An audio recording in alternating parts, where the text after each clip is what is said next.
พี่น้องเรียนการแสดงอีกแล้วเขาบ่ยกเลิกก็เรียนเขาบ่เรียนก็ยกเลิกยากก็เป็นอีหยังกับการแสดงของหมอลำซุมื้อนี้พี่น้องเอ่ยรอบนี้เป็นของวงเจริญบันเทิงศิลป์วงของเสียก่อนวงของอีเมเดียนเพี้ยนอำนวยพรวงเจริญบันเทิงศิลป์เพจเพิ่นมาโพสต์ว่าจังซี่ล่ะแจ้งข่าววันที่16พย68เลื่อนทำการแสดงขออภัยพี่น้องวังตาผินพี่น้องจังหวัดระยองและใกล้เคียงทางวงกำลังหามือกลับมาแสดงทีละย่องไม่อีกรอบครับหวังว่ามารอบหน้าสิได้รับแรงเสียแรงสนับสนุนจากทุกท่านครับผมวสันต์วานะเรียนการแสดงพี่น้องเอ่ยยากก็เป็นหยังจังเรียนข้อยก็บ่รู้คือกันเพิ่นก็มาโพสต์อีกขอโทษพี่น้อง FC ที่รอดูผลงานด้วยนะครับหมอลำก็เว้าบ่ออกคือกันเป็นหยังคือเว้าบ่ออกปะเจ็บคอติหือบัดลงคอติเว้าบ่ออก ย้อนอีหยังล่ะย้อนอีหยังล่ะพี่น้องก็ได้เรียนเลื่อนทำการแสดง16พฤศจิกายน68เทศกาลอาหารอร่อยวังตาผิน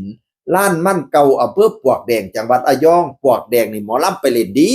เด้พี่น้องแต่ว่าเรียนย้อนอีหยังไม่รู้เหมือนกันพี่น้องเอ่ย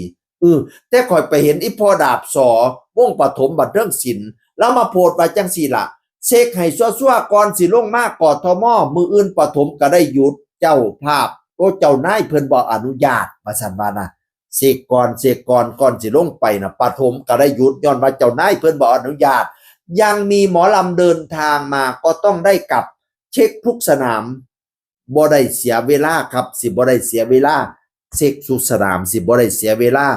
หลายคณะเดินทางไปก็ได้เดินทางกลับแม้แต่ปฐมก็ได้หยุดเนื่องจากเจ้านายเพิ่นบ่อนุญาตเจ้านายบ่อนุญาตว่าซั่นว่านั่นน่ะ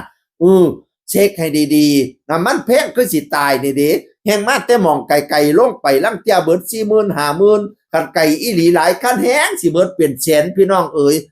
มีแต่สิรูปทุนไปหน้าละหมอลำพี่น้องเอ๋ยโอ้ยทุกข์ยากปากหมองเนาะฉะนั้นล่ะพี่น้องเอ๋ยให้โทรไปเช็คก่อนเด้อบรรดาคณะต่างๆอีพอดาบสอว่าให้ไปเช็คก่อนสิไปกทมนั่นน่ะพออีพอดาบสอไปแล้วเจ้านายบ่อนุญาตพนาบ้านนั่นน่ะด้วยรักและเป็นห่วงอีพอดาบสอบ่อยากให้เสียค่าน้ำมันทิ่มนั่นละให้เช็คก่อนจักสิว่าจังใดข่อยก็ได้พี่น้องเอ้ยหาอยู่ให้กินยากหมอลำยุคเนี่ยเป็นกำลังใจให้เด้อสู้ๆเด้อสู้ๆเด้อเดี๋ยวก็ผ่านไปพี่น้องเอ๋ยเมื่อแสงทองส่องอำไพความสดใสจะเกิดขึ้นในวงการหมอลำเสียงอื่นคนเก่าเว้าสู่ฟังสวัสดีครับสวัสดีครับ